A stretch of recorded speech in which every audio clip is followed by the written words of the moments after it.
Hello students, welcome to the channel WV Free Math Solution. My name is Sneha गिरी. आज हम लोग class 10 का chapter 22 start करने वाले हैं पाइथागोरस थ्योरम. इस पूरे वीडियो में मैं पाइथागोरस थ्योरम का कुछ एप्लीकेशन बताऊंगी, कुछ इंपॉर्टेंट क्वेश्चन बताऊंगी और साथ ही साथ इस चैप्टर को हम स्टार्ट भी करेंगे. ठीक है, तो आप लोग इस वीडियो को अच्छे से देखिए. जो भी सम्स है, थ्योरम्स है, इंपॉर्टेंट क्वेश्चंस है, उसको माइंड में रखिए और वीडियो पसंद आए तो प्लीज लाइक कीजिए और अपने दोस्तों अपने फ्रेंड्स के साथ शेयर कीजिए. ओके, तो आज का ये जो चैप्टर है पाइथागोरस प्रमेय. ठीक है, पाइथागोरस एक क्या थे?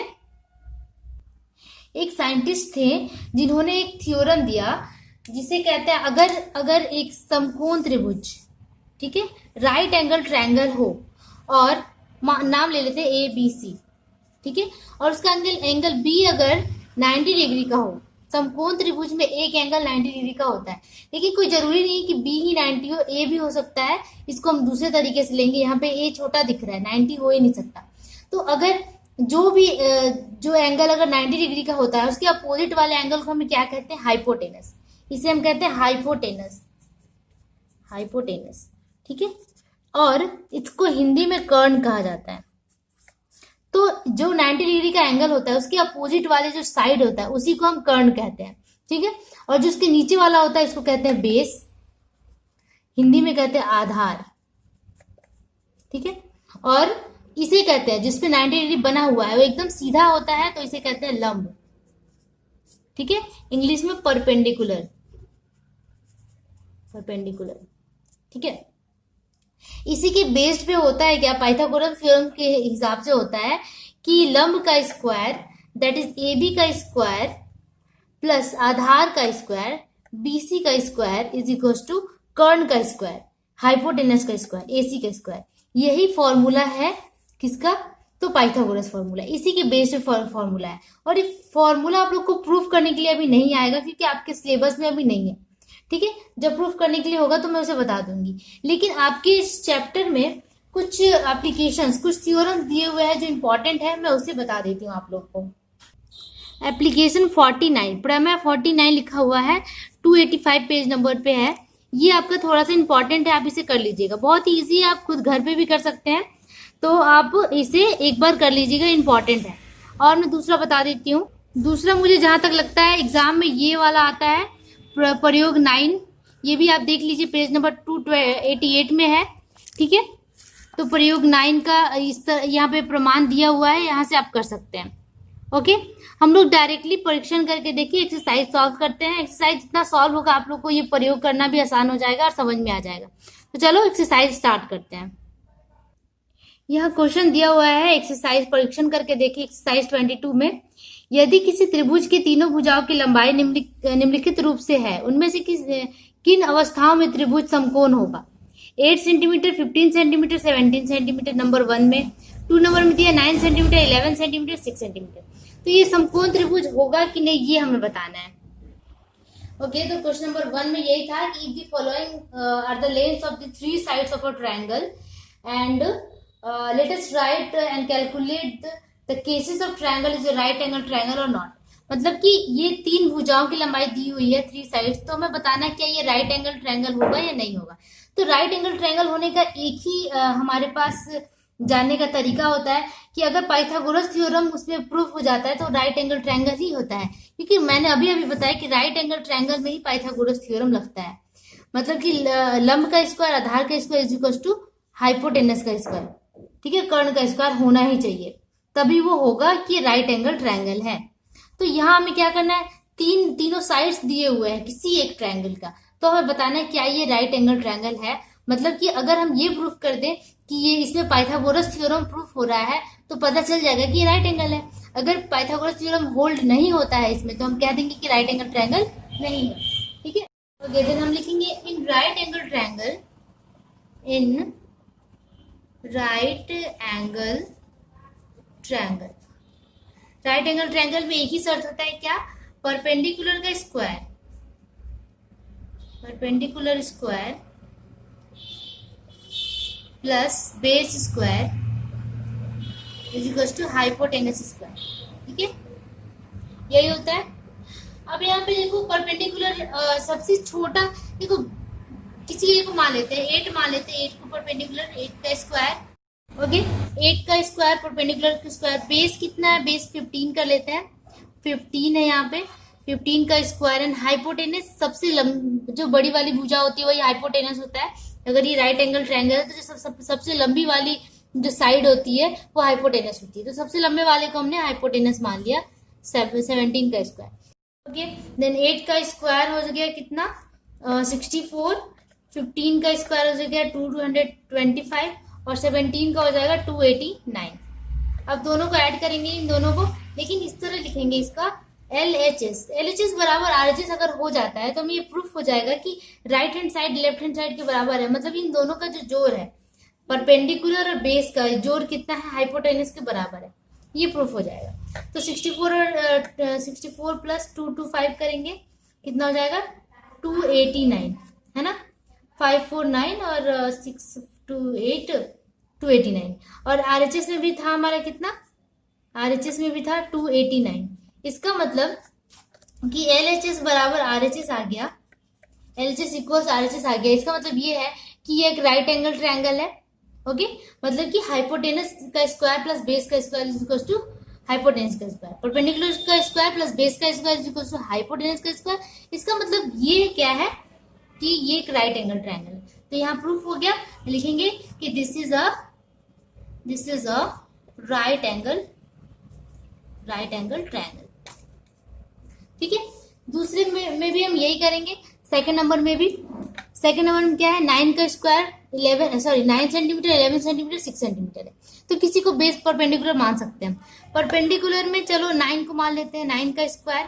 ये यही सेम थिंग आपको रिपीट करना है यहाँ तक।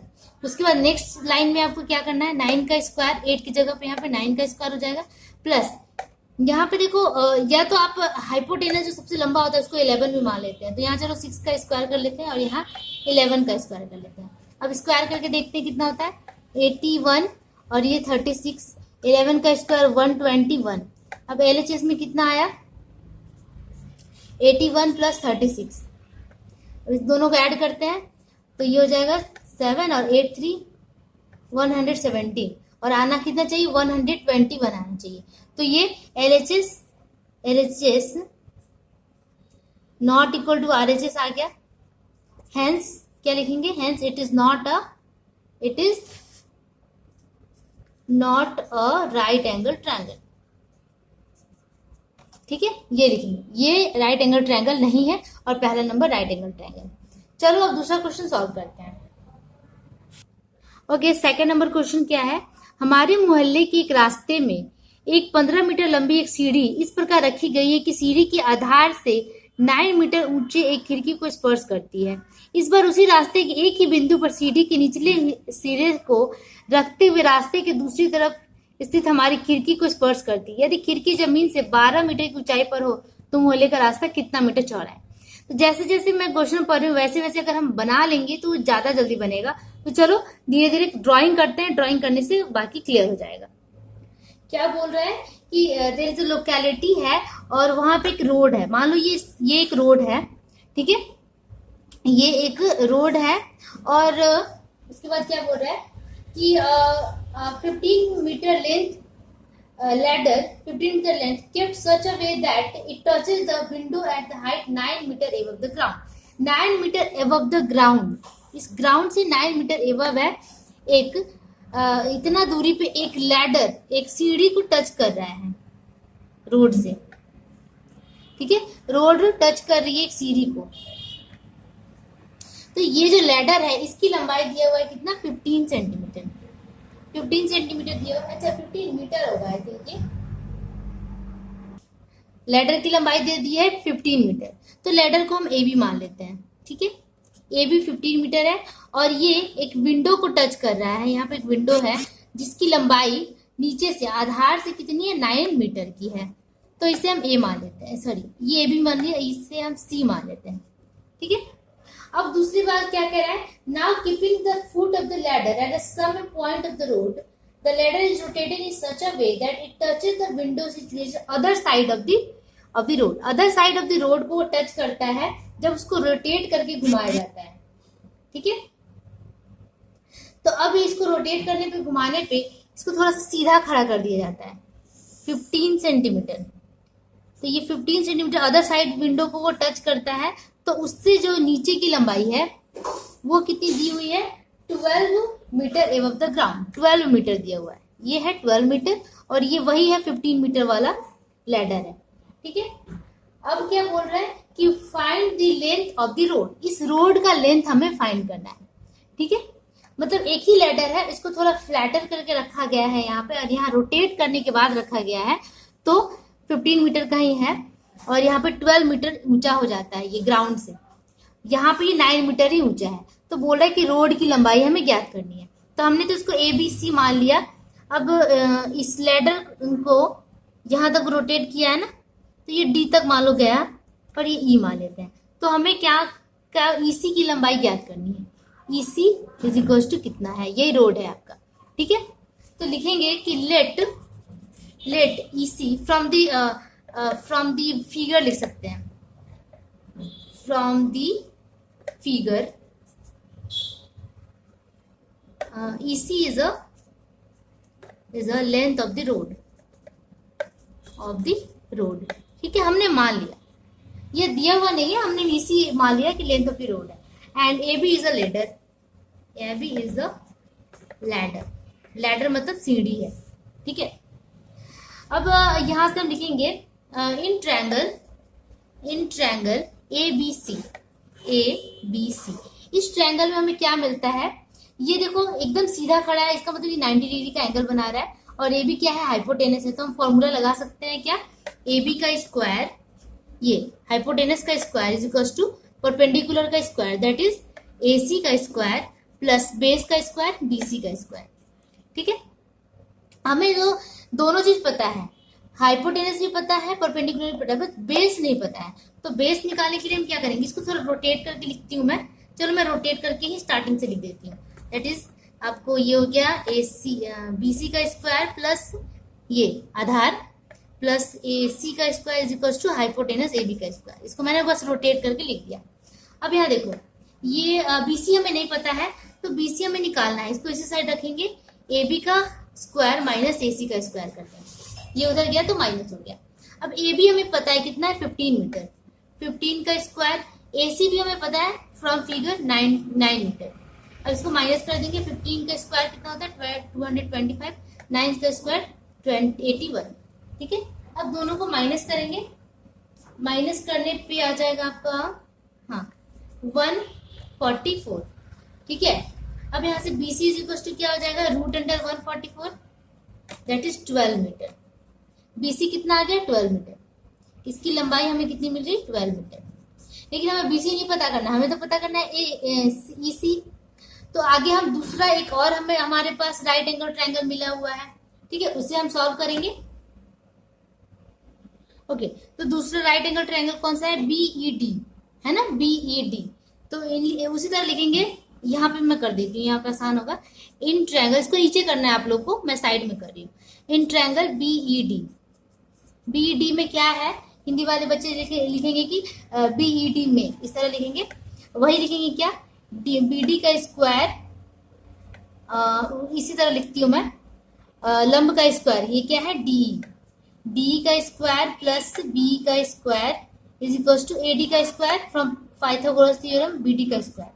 ठीक है, ये पाइथागोरस थ्योरम से है, क्योंकि ये कौन सा है, राइट एंगल ट्रायंगल, इसीलिए पाइथागोरस थ्योरम होल्ड हुआ है यहाँ पे। D का वैल्यू कितना है, 12 मीटर, 12 पुट कर देंगे, 12 का स्क्वायर।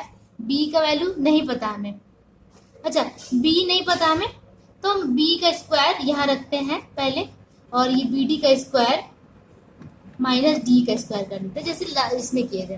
ठीक है, अब हमें क्या करना है, BD कितना है, 15 मीटर, 15 का स्क्वायर माइनस DC कितना है, 12 मीटर, 12 का स्क्वायर है ना।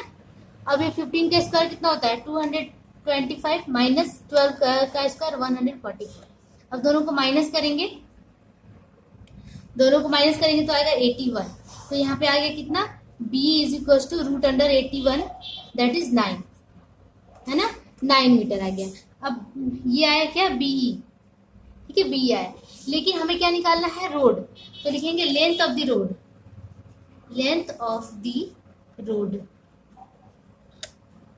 रोड इज इक्वल टू क्या है, BC प्लस बी, है ना, BC प्लस बी है, इसका मतलब टोटल क्या है, EC है, EC है, ठीक है। तो BC प्लस बी को हम ऐड कर देंगे दोनों को। BC कितना दिया हुआ है 12 और B कितना है 9, दोनों को ऐड करते हैं